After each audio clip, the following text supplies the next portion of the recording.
Hi. Hello.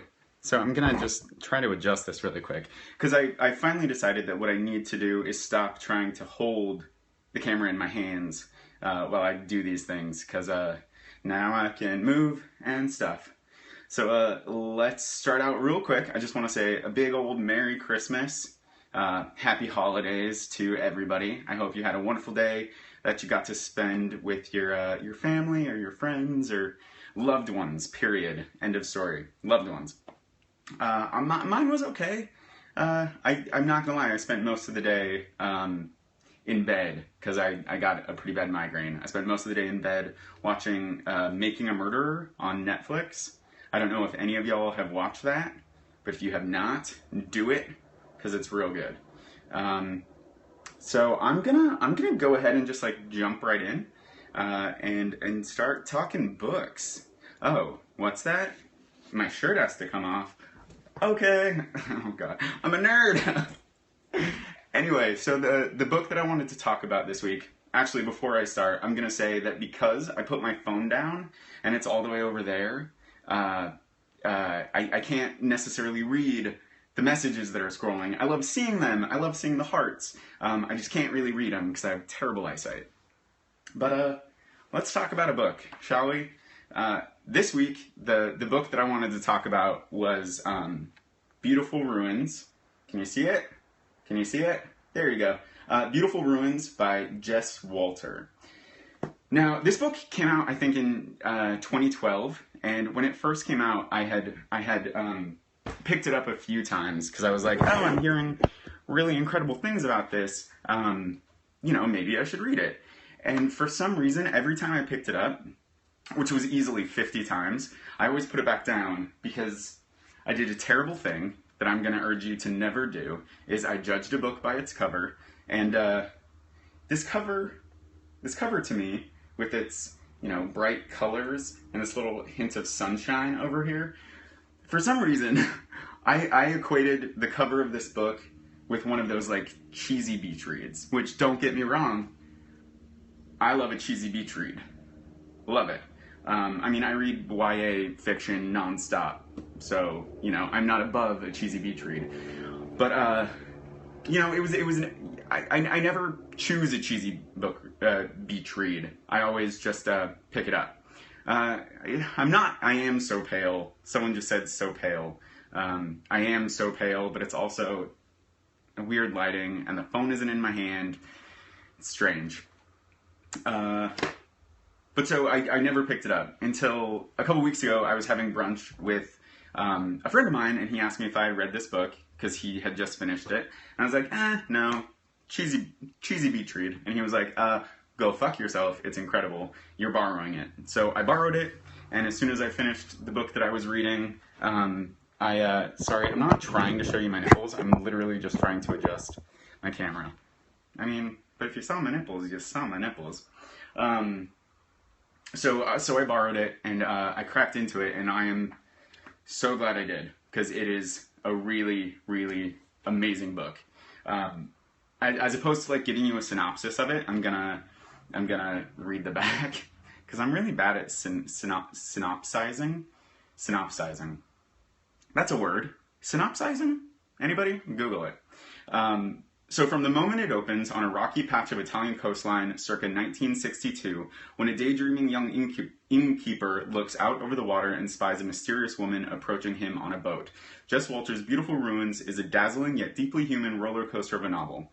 From the lavish set of Cleopatra, to the shabby revelry of the Edinburgh Fringe Festival, to the backlots of contemporary Hollywood, Beautiful Ruins is gloriously inventive and constantly surprising.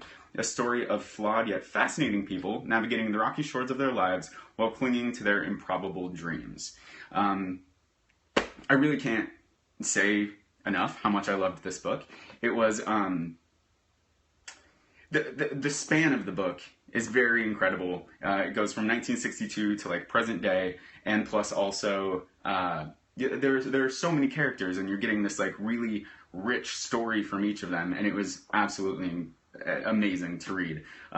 Something that I thought was super interesting was in the back of the book, there's like an interview that someone does uh, originally ran in the Kenyan Review.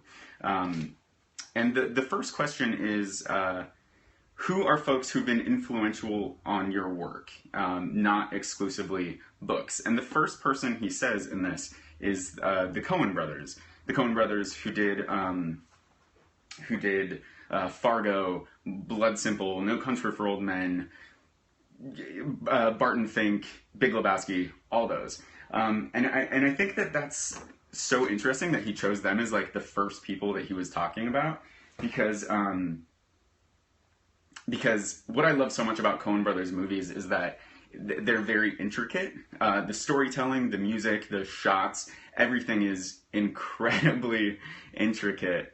And I just loved it. And it's really interesting to me because the way this book is written is also incredibly intricate. Like, it spans 30 odd years, told from many people's story points, and it's also like the mediums in which the story is told is really interesting. Stick with me, because like the first chapter is told from the vantage point of this 19-year-old innkeeper in 1962, living in a small village in Italy. The second chapter is told from the perspective of a modern day assistant in Hollywood who works for this producer, this kind of like slimeball producer who worked on Cleopatra in 1962 in Italy. But like, then you also have chapters that are like the first chapter of a failed novel that was written by a character at the hotel in 1962 that this innkeeper owned. And then there's another chapter that's like a scene from a play written by another character, and the first chapter of a memoir written by another character. And it just like seeing these stories weave together throughout all of it is really fascinating. And it's like you'll get a little bit of information in this chapter, and then like 20 chapters later, it comes back to it a little bit, and that's my excited face, because it kind of makes your mind explode. You're like, holy crap, he set that up all the way over here, and then it's finally paying off 20 chapters later, and it makes me so nerdy, but it's like so exciting to when the synapses fire and like it all happens. It's so exciting, and I just think the book is so wonderfully written, and the story is incredible. And I'm just gonna really quickly, I wrote down a couple like little pieces that I wanted to talk about because they really resonated with me. The first little piece that I want to talk about kind of made me feel like bad about myself, like just in like the fact of I keep on adjusting in hopes that like it'll make the color not so washed out that I think I'm just really pale. So the first chapter, or the first part that I want to talk about is, so there's this character who, I'm not going to give anything away, because you meet him younger, he's older now. He's 45, in the 90s, he was the guitar player for this Nirvana-esque band that has kind of declined since their heyday. And he now does monologues, like, he's a monologuist with musical interludes, which he means he performs at like play festivals and stuff like that. So he's in Edinburgh at the Edinburgh Fringe Festival, and he's up on stage, and he's doing his monologue, and he has this line that's like so gross and makes me feel so skeezy for doing this right now. But he says, "The whole world is sick. We've got this pathetic need to be seen. We're a bunch of fucking toddlers trying to get attention." Someone just asked me what I'm doing. I'm doing a book talking about books, Beautiful Ruins by Jess Walter. But yeah, so he says that we're just a bunch of fucking toddlers trying to get attention. Point your light source up. I actually don't have a light source. I'm doing it from the window.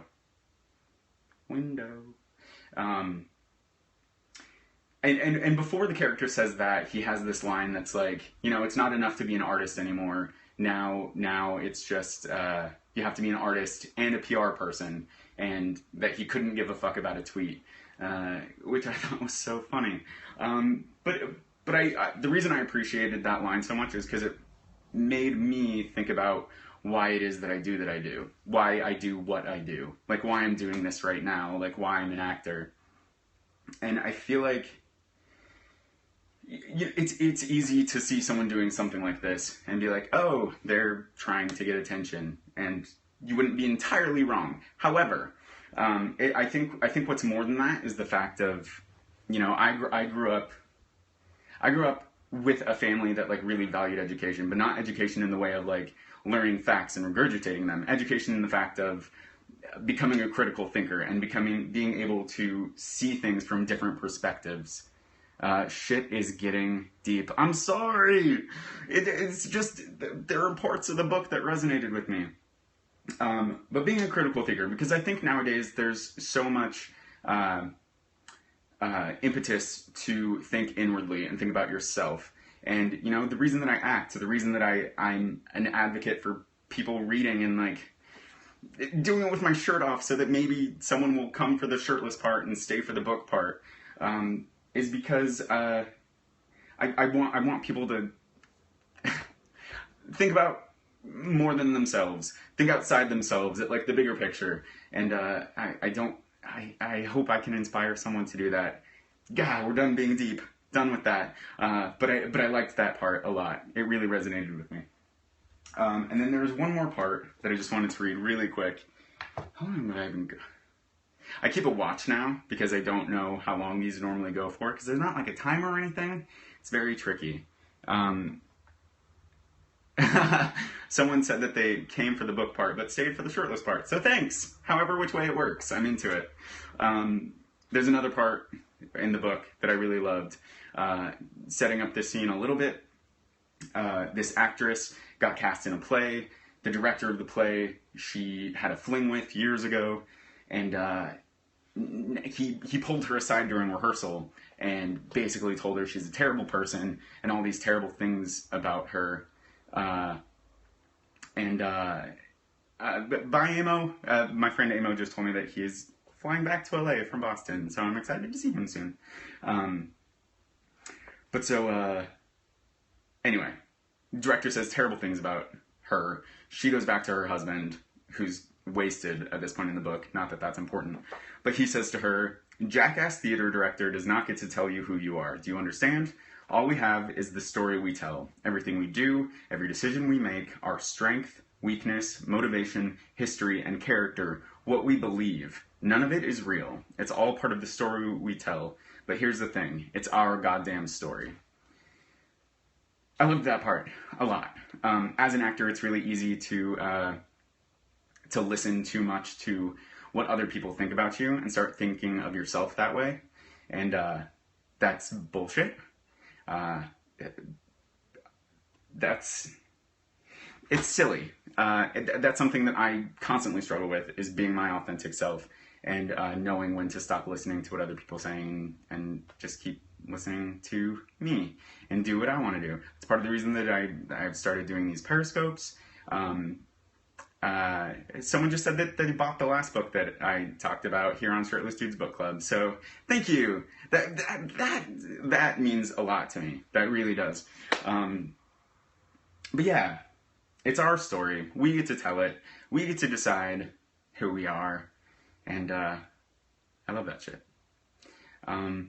So yeah, that was Beautiful Ruins by Jess Walter. I strongly suggest taking a look at it. It's a quick read. It took me like 4 or 5 days, but I also have a lot of free time, so there's that. Next time I do a Shirtless Dudes Book Club, I'm going to try really hard to get someone else, because, you've heard my perspective on a lot of stuff, but I'm going to see if I can get someone else to come and take their shirt off and talk about books with me. So maybe we'll be down for that. Anyway, thank you so much for watching. I'm going to be doing another Periscope broadcast next Monday. Don't know what we're going to be doing yet. If I can finish these 2 books that I'm reading, I might do one of those. And yeah, if not, I'll find something else to do. But we'll be in it together next Monday, 4 p.m. Pacific time. If you don't follow me on Twitter and Instagram, you should. It's at Ben J. Bauer, BenJBaur. That's my name. Anyway, thank you so much for watching. I really appreciate it.